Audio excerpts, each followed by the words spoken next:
સાહેબ બંદગી સાહેબ વર્ષોથી અલખધણીના પાટોત્સવની અંદર આરતી ગવાય છે. ધણી રામદેવની આરતી. એ આરતીના એક ચરણની અંદર એક પંક્તિ એવી આવે છે, ગંગાને જમના વહે છે સરસ્વતી, બાબા રામદેવ માય સ્નાન કરે, ધણી રામદેવની આરતી. કોઈ પણ પદની અંદર અથવા મહાપુરુષ રચિત કોઈ પણ રચનાની અંદર એ સાખી હોય, શબદ હોય, પદ હોય, રેખતા હોય, ઝૂલતા હોય, ચોપાઈ હોય, છંદ હોય, દુહા હોય, રમૈની હોય, એની અંદર એ મહાપુરુષ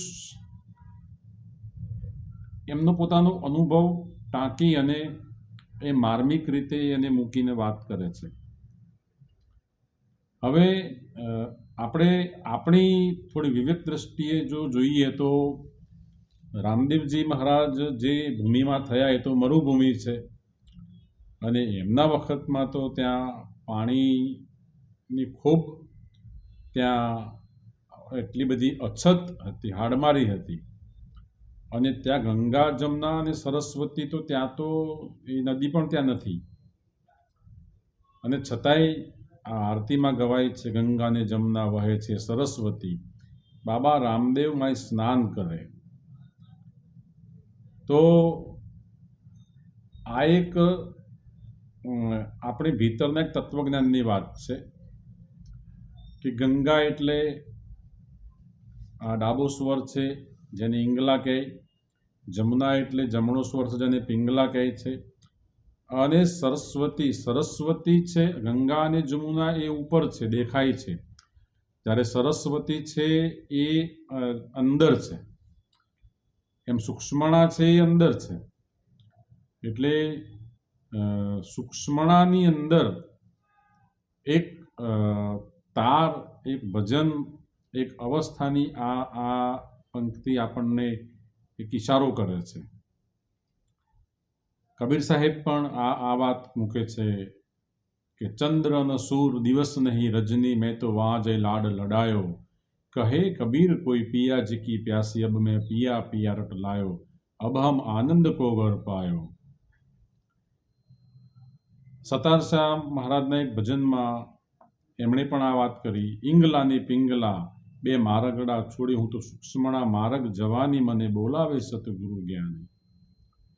દાસી જીવણ સાહેબને ભીમ સાહેબે પ્રમુદ કર્યો એ પદની અંદર ભીમ સાહેબે પણ દાસી જીવણ સાહેબને ઇશારો કર્યો કે જીવણ ઈંગલા પિંગલા ને સૂક્ષ્મણા ત્રિવેણીના ઘાટે, તમે સૂક્ષ્મણામાં સુરતા સાધજો ને વળગી રહેજો એ વાટે. આ સૂક્ષ્મણાની અંદર એક ભજનની એક કળા બતાવેલી છે. એટલે રામદેવજી મહારાજ પણ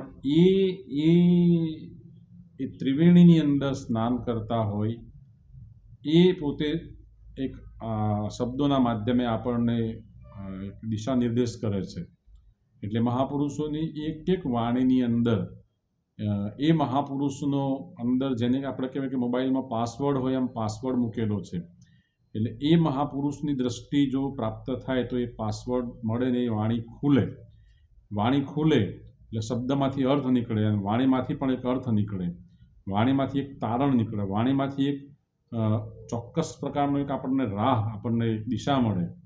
અને એ દિશા જ્યારે પ્રાપ્ત થાય પછી એ વાણી ગવાતી હોય ત્યારે એ વાણીને ગાતા ગાતા આનંદ પેદા થતો હોય, એ આનંદ પછી બેવડાય એ સમજણમાં આવે ત્યારે એ વાણીનું શ્રવણ કરતાં કરતાં આનંદ થતો હોય, પણ એ વાણી શ્રવણ સાથે જ્યારે સમજણમાં પણ આવે ત્યારે એ શ્રવણાનંદ પણ બેવડાઈ જાય.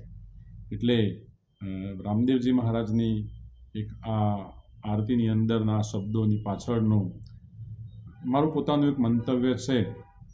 તો આ પ્રમાણે આપણે પણ રામદેવજી મહારાજ સ્નાન કરતા હતા એ ત્રિવેણી સંગમમાં આપણે પણ સ્નાન કરતા થઈએ એવી સૌના ચરણોમાં સાહેબ બંદગી સાહેબ.